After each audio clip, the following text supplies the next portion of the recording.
Barack Obama in 2004 was totally unknown. People were saying, I don't know who this guy is. I wonder why they picked him.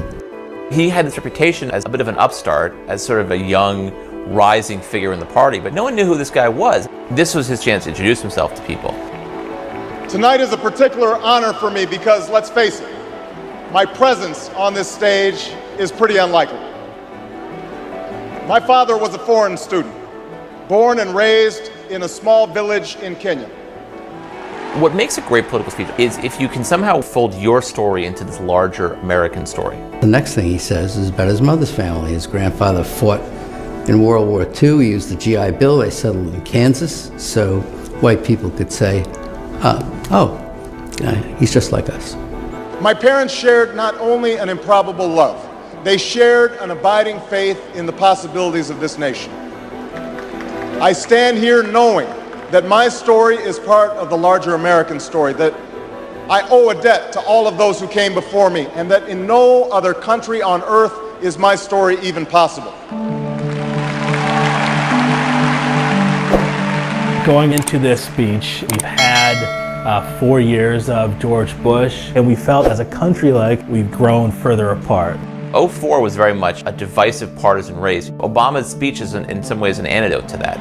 Alongside our famous individualism, there's another ingredient in the American saga, a belief that we're all connected as one people. If there is a child on the south side of Chicago who can't read, that matters to me even if it's not my child.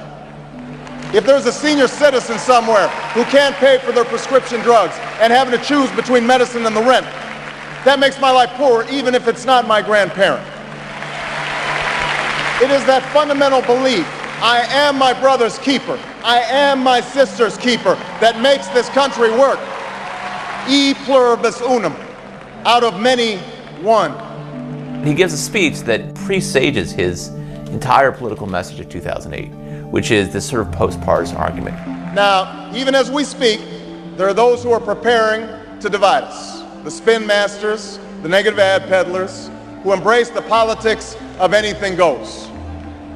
Well, I say to them tonight, there is not a liberal America and a conservative America. There is the United States of America. Obama was born with two great gifts. One is his mind, and the other is his ability to speak to large groups of people. There are three things that Obama does that really makes that speech effective. He wants concrete detail. He likes story, and he loves antithesis, the use of repetition in structure to show contrast. There is not a liberal America or a conservative America. There is one America.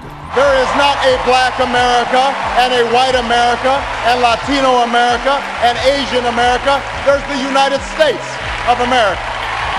The pundits like to slice and dice our country into red states and blue states, but I've got news for them too. We worship an awesome God in the blue states, and we don't like federal agents poking around in our libraries in the red states.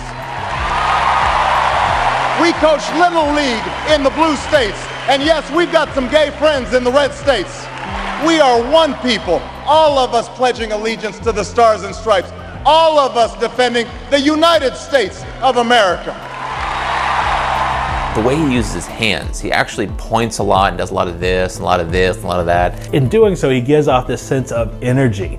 I am new. I'm someone who is dynamic. And he doesn't do that so much anymore. He's a little more solemn and reserved when he gives speeches today, but I think it's more reflective of his office. In the end, that's what this election is about. Do we participate in a politics of cynicism, or do we participate in a politics of hope? It's the hope of slaves sitting around a fire singing freedom songs. The hope of immigrants setting out for distant shores. The hope of a young naval lieutenant bravely patrolling the Mekong Delta. The hope of a mill worker's son who dares to defy the odds.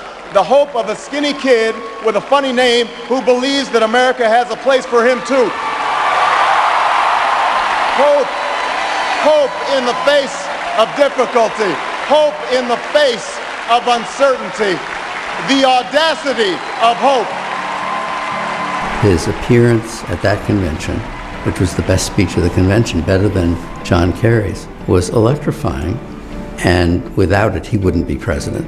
I think sincerity means a lot. There are people who, when they speak the truth as they see it, and they're very effective doing that. I believe this country will reclaim its promise, and out of this long political darkness, a brighter day will come. Thank you very much, everybody. God bless you.